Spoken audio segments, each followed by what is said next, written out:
Good afternoon, student. Welcome to Teresa Children's Senior Secondary School online and digital class. Class 11 Political Science, Chapter number 3 चुनाव और प्रतिनिधित्व। जैसा कि हमने पिछले वीडियो के अंदर चुनाव से संबंधित विभिन्न तरीकों को सीखने का प्रयास किया और हमने ये भी जाना कि चुनाव में कौन कौन से लोग भाग ले सकते हैं और कौन से भाग नहीं ले सकते हैं, और वोटिंग किन व्यक्तियों को करनी चाहिए और किन्हें वोटिंग का अधिकार नहीं होगा। इन सभी चीज़ों के बारे में हमने पिछले वीडियो में पढ़ा था।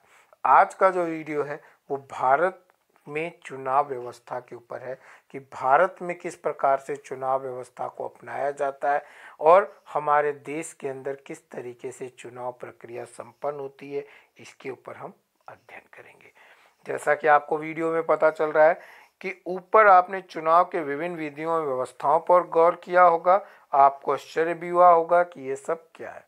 अपने चुनाव के समय चुनाव प्रचार के लिए अपनाए जाने वाले विभिन्न तरीकों के बारे में भी आपने पढ़ा और ये भी जानने का प्रयास किया कि क्या चुनाव की जो ये प्रक्रिया है वो सब कुछ संविधान में वर्णित है या नहीं है, और क्या जो ये प्रक्रिया अपनाई जा रही है यही एक सही प्रक्रिया है या भी नहीं है। तो इस चीज़ के लिए हम आगे देखते हैं क्या कह रहा है हमारा। कहता है कि हमें इसलिए सोचना चाहिए क्योंकि ये प्रश्न उतना सरल नहीं है जितना हमें लगता है।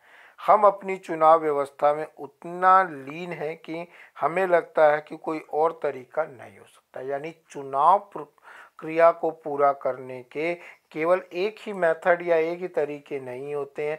अलग अलग देशों में इसे अलग अलग तरीके से अपनाया जाता है और हर एक देश के लिए चुनाव की अपनी एक अलग व्यवस्था दिखाई देती है। ठीक है बेटिया, तो अब आगे देखते हैं। इसके अंदर हमारे देश के अंदर चुनाव प्रक्रिया में कहा जाता है कि जो भी पार्टी सबसे अधिक वोटिंग या सबसे अधिक सीटों को प्राप्त करती है वो पार्टी जो है चुनाव में विजयी घोषित की गई। जिसका एक अच्छा उदाहरण आपको दिखाई देता है कि यहाँ भारतीय लोकतंत्र का एक ऐतिहासिक क्षण के बारे में 1984 के अंदर जो हमारे देश के अंदर चुनाव हुआ था उसके बारे में बताया गया है कि सभी चुनाव में कांग्रेस पार्टी ने 543 में से 415 सीटें जीती, जो कुल सीटों का 80% से अधिक थी।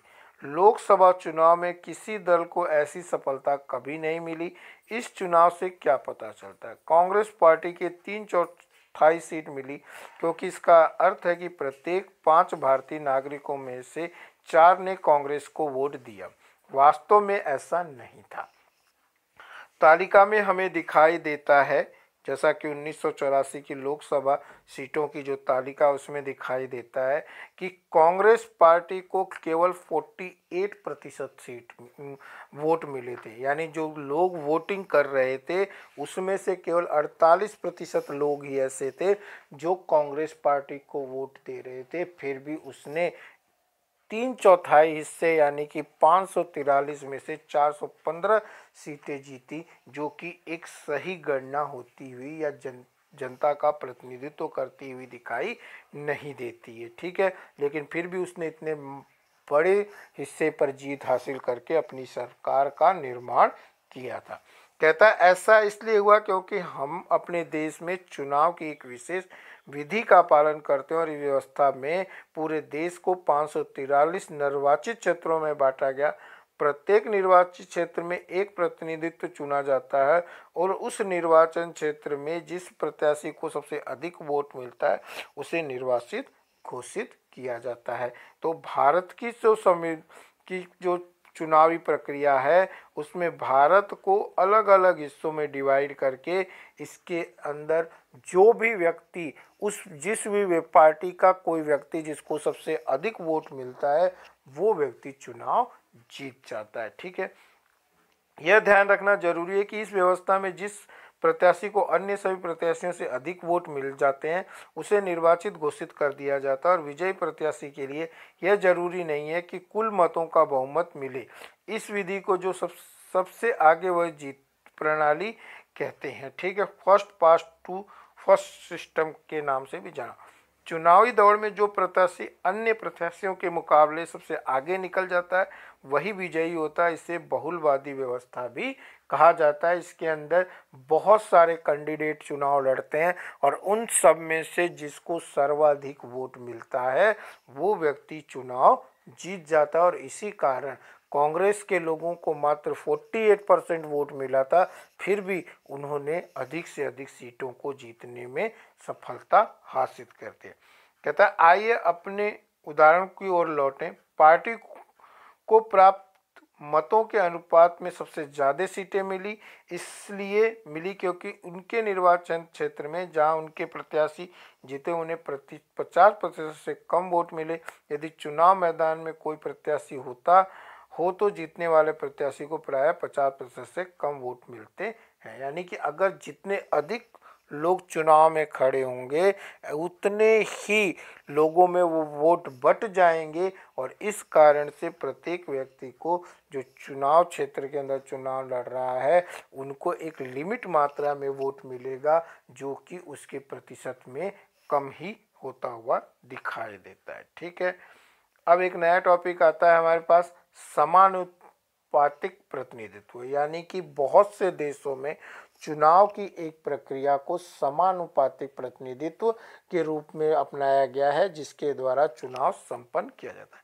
कहता है आइए इसकी तुलना इजराइल में होने वाले चुनाव से करें जहां एक बिल्कुल भिन्न चुनाव व्यवस्था का पालन किया जाता है। इजराइल में मतगणना के बाद प्रत्येक पार्टी के को संसद में उसी अनुपात में सीट जीत दी जाती है जिस अनुपात में उन्हें वोट हासिल किए होते हैं। यानी कि हर चुनाव के अंदर इजराइल के अंदर समानुपातिक प्रणाली को अपनाया गया और इस समानुपातिक प्रणाली में जिस पार्टी को जनता ने जितना वोट दिया है उसी के अनुपात में उनके सदस्यों को संसद में बैठने की छूट मिलती है, उससे अधिक लोगों को नहीं। जैसे अगर 48% कांग्रेस को मिला था तो केवल 48% लोगों को ही वहाँ पर संसद में रहना पड़ेगा, उसी तरीके से अन्य को अलग अलग हिस्सों में बांटा जाएगा। ठीक है बेटा, कहता है जिसे समानुपात में वो बांटा हिस्सा मिलता है। प्रत्येक पार्टी चुनाव से पहले अपने प्रत्याशियों की एक प्राथमिकता सूची जारी कर देती है और अपने उतने ही प्रत्याशियों को उस प्राथमिकता सूची में चुन लेती है जितनी सीटों को कोटा उसे दिया जाता है। चुनाव की इस व्यवस्था को समानुपातिक प्रतिनिधित्व प्रणाली कहा जाता है और इस प्रणाली में किसी पार्टी को उतना ही प्रत्याशी सीट मिलते हैं जितने प्रत्याशी उसे वोट मिलते हैं। ठीक है बेटा, कहता है समानुपातिक प्रतिनिधित्व के दो प्रकार होते हैं। कुछ देशों जैसे इजराइल, नेदरलैंड में पूरे देश को एक निर्वाचन क्षेत्र माना जाता है और प्रत्येक पार्टी को राष्ट्रीय चुनाव में प्राप्त वोटों के अनुपात में सीटें दी जाती है। दूसरा तरीका जो है एक तरीका तो ये था जो इजराइल जैसे देशों में अपनाया जाता है। दूसरा जो तरीका है उसके लिए भी आपको उदाहरण दिया गया है। दूसरा तरीका अर्जेंटीना, पुर्तगाल में देखने को मिलता है जहां पूरे देश को बहुसंसदीय निर्वाचन क्षेत्रों में बांट दिया जाता है और प्रत्येक पार्टी प्रत्येक निर्वाचन क्षेत्र के लिए अपने प्रत्याशियों की एक सूची जारी करती है जिसमें उतने ही नाम होते हैं जितने प्रत्याशियों को उस निर्वाचन क्षेत्र में चुना जाना होता है। इन दोनों ही रूपों में मतदाता राजनीतिक दलों को वोट देते हैं, न कि उनके प्रत्याशियों को। एक पार्टी को किसी निर्वाचन क्षेत्र में जितना मत प्राप्त होता है उसी आधार पर उसे निर्वाचन क्षेत्र के सीटें दी जाती है। ठीक है, तो इस तरीके की जो प्रक्रिया है वो समानुपातिक प्रक्रिया का दूसरा रूप दिखाई देती है। ठीक है बेटा, आपको एक उदाहरण के रूप में इस तरीके से आपको चार्ट में समझाया गया है। ठीक है, अब आगे हम देखते हैं इसके अंदर। कहता है राज्यसभा में चुनाव में समानुपातिक प्रतिनिधित्व प्रणाली। हमारे देश के अंदर जो बात कर रहे हैं यहाँ पर राज्यसभा में समानुपातिक प्रतिनिधित्व की प्रणाली को अपनाया गया है। कहता है समानुपातिक प्रतिनिधित्व का एक तीसरा स्वरूप हमें भारत में राज्यसभा चुनाव में देखने को मिलता है। इसे एकल संक्रमणीय मत प्रणाली कहते हैं। प्रत्येक राज्य को राज्यसभा में सीटों का निश्चित कोटा प्राप्त है और राज्यों की विधानसभा के सदस्यों द्वारा इन सीटों के लिए चुनाव किया जाता है। इसमें राज्य की विधायिका ही मतदाता होती है। मतदाता चुनाव में खड़े सभी प्रत्याशी को अपनी पसंद के अनुसार एक वरीयता क्रम में मत देते हैं। जीतने के लिए किसी प्रत्याशी को मतों का एक कोटा प्राप्त करना पड़ता है, जिसे निम्न फार्मूले से निकाल, यानी कि जो हमारा देश है यहाँ पर भी समानुपातिक एकल मत प्रणाली का उपयोग किया जाता है, जो राज्यसभा और राष्ट्रपति के चुनाव के लिए किया जाता है। और इसमें आम जनता जो है वो चुनाव प्रक्रिया में भाग न लेकर के राज्यों की जो विधानसभाएं होती हैं उनके सदस्य इसमें पार्टिसिपेट करते हैं और वो अपने पसंद के प्रतिनिधि को जो है वोट डालते हैं और उसके लिए कुछ फार्मूले या नियम बनाए गए और एक विजेता व्यक्ति को इन फार्मूलों के आधार पर जितना अधिक वोट मिलता है वही उस वोट के कारण विजयी घोषित किया जाता है, जो निम्नलिखित फार्मूलों के आधार पर निकाला जाता है, जिसका आपको उदाहरण दिया गया है कि कुल मतदान अपॉन कुल विजयी उम्मीदवार प्लस 1 और फिर ब्रैकेट क्लोज 1। उदाहरण के लिए यदि राजस्थान की 200 विधायकों को राज्यसभा के लिए 4 सदस्य चुनना हो तो विजयी उम्मीदवारों को 200/4 प्लस 1 प्लस 1, यानी कि 200/5। 200 में जब आप 5 का भाग दे देंगे तो आएगा 40 और प्लस 1 यानी कि 41 वोटों की जरूरत है। यानी एक व्यक्ति को चुनाव जीतने के लिए 41 वोटों की क्या पड़ती है, जरूरत पड़ती है। ठीक है बेटा। कहता है जब मतगणना होती है तब उम्मीदवारों को प्राप्त प्रथम वरीयता वोट गिने जाते हैं और प्रथम वरीयता वोटों की गणना के बाद यदि प्रत्याशी की वांछित संख्या वोटों का कोटा प्राप्त नहीं कर पाती है तो पुनः मतगणना की जाती है और ऐसे प्रत्याशी को मतगणना से निकाल दिया जाता है जिसे प्रथम वरीयता वाले सबसे कम वोट मिलते हैं। अगर वो सीधे 41 वोट पा जाता है तब तो कोई दिक्कत नहीं है, लेकिन अगर उनमें भी 41 वोटों को पाने की अगर कमी हो जाती है तो जो सबसे कम वोट पाता है उस प्रत्याशी को वहां से हटा दिया जाता है। ठीक है।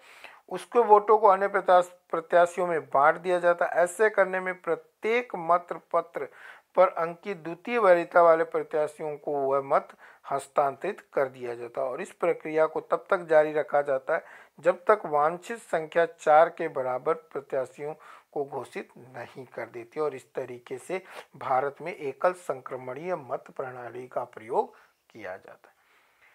अगला जो टॉपिक है उसके अंदर कहता है भारत में सर्वाधिक वोटों की जीत की प्रणाली क्यों स्वीकार की। इसके बारे में हम अगले वीडियो में पढ़ेंगे। Have a nice day.